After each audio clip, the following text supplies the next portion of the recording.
Leadership, trust, and policing.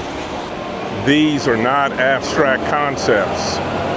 They're the difference between communities that feel protected and safe, and communities that feel policed. Today I want you to actually hear from someone who's lived in that reality at the very highest levels of law enforcement in the federal service. I've known our guest, Eric Jackson, since we were teenagers. We went to high school together and he graduated a year ahead of me.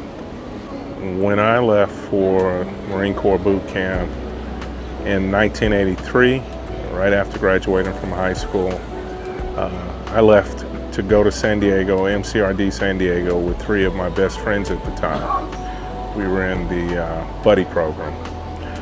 And actually, it was a new adventure for us. We thought we were going to have to rough it alone, and just set out on our own. We were going to figure things out as young recruits go. What I didn't know, what my comrades didn't know, was that Eric was already serving his country at the same time. He was in the United States Navy, stationed in San Diego, literally on the same base. And while me and three of my comrades were getting pushed to the limits at MCRD San Diego, Eric was taking time out to look after us, check on us from time to time. He checked on us, encouraged us, and made sure that we had someone in our corner. We were really fortunate. Fast forward, later on I go into law enforcement. Eric exits the Navy and finds his way into federal law enforcement, ultimately becoming a senior executive and the special agent in charge of the F.B.I.'s Dallas office. Over more than 2 decades, he worked counterterrorism, cybersecurity, violent crime. And when you think about it, these are issues that shape national security and community safety every single day. He also became the first African American to lead the F.B.I.'s Dallas division, really carrying the weight of representation while still continuing on in his duties and delivering results and building teams at the highest level. So in this conversation, we're going to talk about what leadership looks like in policing today, how trust is earned and lost, how communities experience law enforcement, and what qualities police officers must have, or law enforcement officers must have, if they want to be effective in this environment. And I'll add, and genuinely trusted. This isn't an abstract policy talk. It's none of that. It's a candid conversation with someone who has led agents, managed crises, and navigated tension between public safety and public confidence.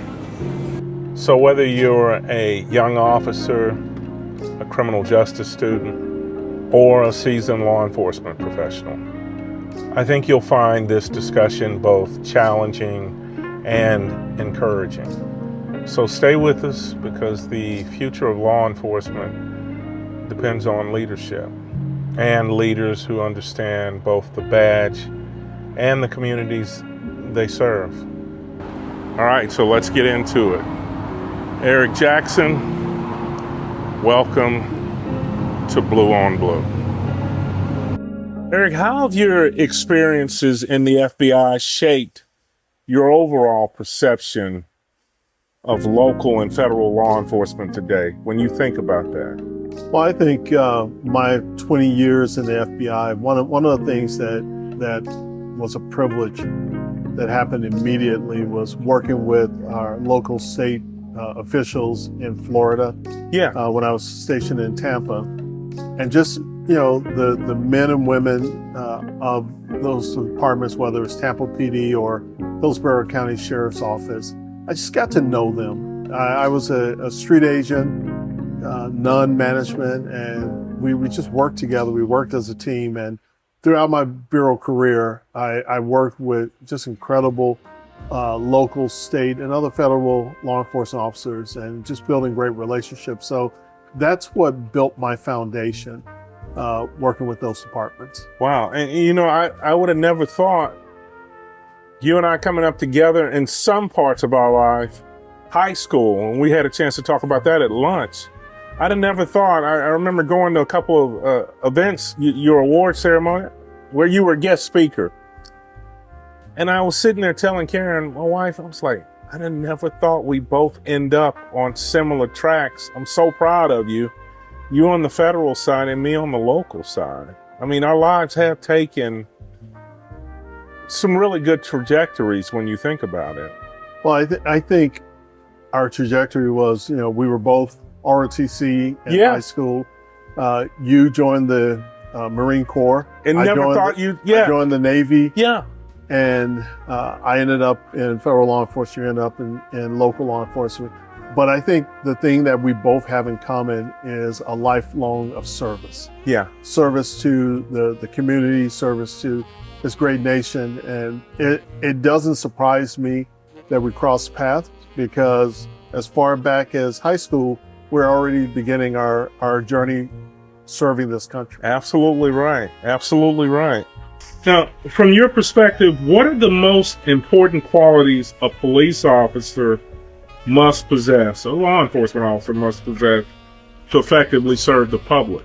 I think, number one, you must be humble as a law enforcement officer, because you're going to come into a situation where people are upset, people are in the midst of crisis, and the last thing they need is another element to appear who's also in crisis. Yeah. So being humble, showing respect, because when people are having a moment, whether it's domestic or they've just been robbed or family members been hurt, they want somebody who's going to come there and show them respect, because they don't want to be re-victimized again. Yeah. Once that happens. And then the last thing, which I think is at the top of the list, got to be trustworthy. If you have no credibility, then how can you ever expect the community to trust you? And that's why it's so important that your truth and credibility surrounds your life. Who you are. How are you perceived by your colleagues, your peers?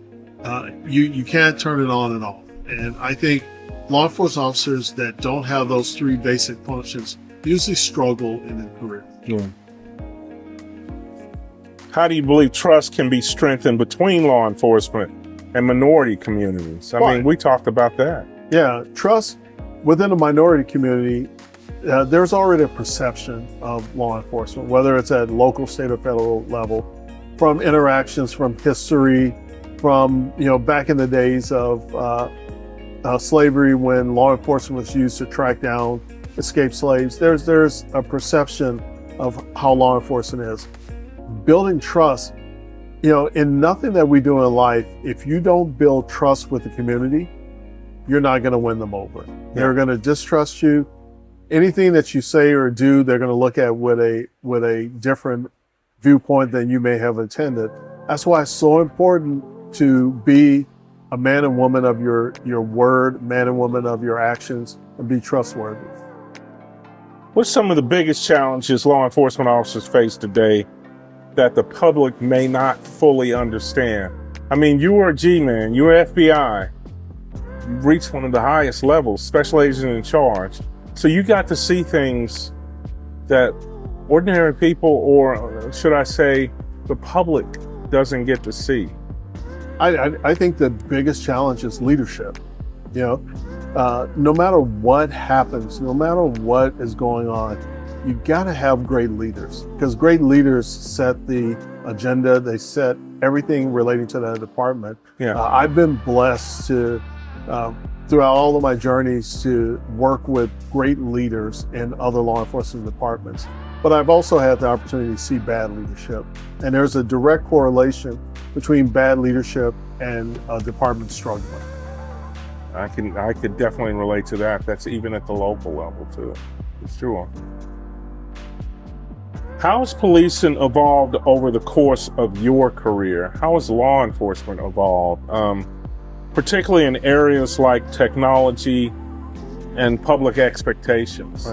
Right. I think it's evolved in a number of different ways. Probably one of the best ways it's evolved is partnerships. Partnerships at every level, local, state, federal, tribal, working together to address crime. Yeah.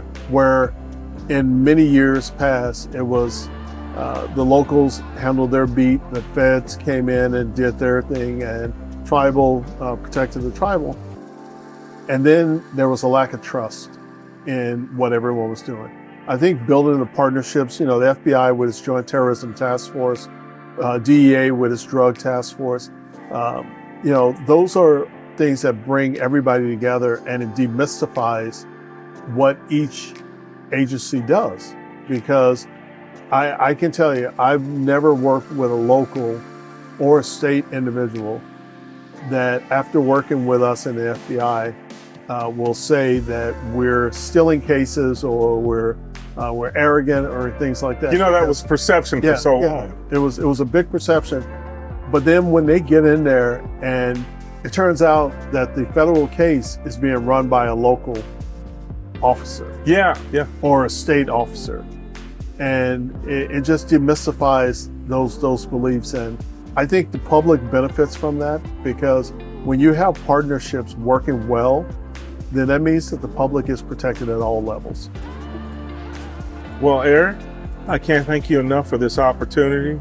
I can't wait to see what the audience thinks. Yeah. You've given us some great wisdom here. Well, thank you, John, for this opportunity to speak with you, and hopefully, meet your audience. And as we talked about, I have a book. That's right. Yeah, go ahead and hawk that. It's called Agent of Change, and it covers a lot of the themes of what you asked me about. So, and it's on Amazon. Yeah, it's on Amazon. The Agent of Change by Eric Jackson. And if you want to understand how I got to that journey, I've laid it out for the audience to see, and also to critique me. Yeah. And see if I could have did it better. I think I'm going to get a screenshot of that and post that as well with this video. But I hope that you do well on that book. Look, ladies and gentlemen, I have 2 copies. I told Eric, I don't have the paperback. I want the hardback. Appreciate you, John. And you're one of the few people that have known me since I was 15 years old. Exactly. And that means a lot, because you've seen my good, my bad, and my ugly. And we still continue to grow. And I thank you for always being there and supporting. Well, I thank you too, bro. All right.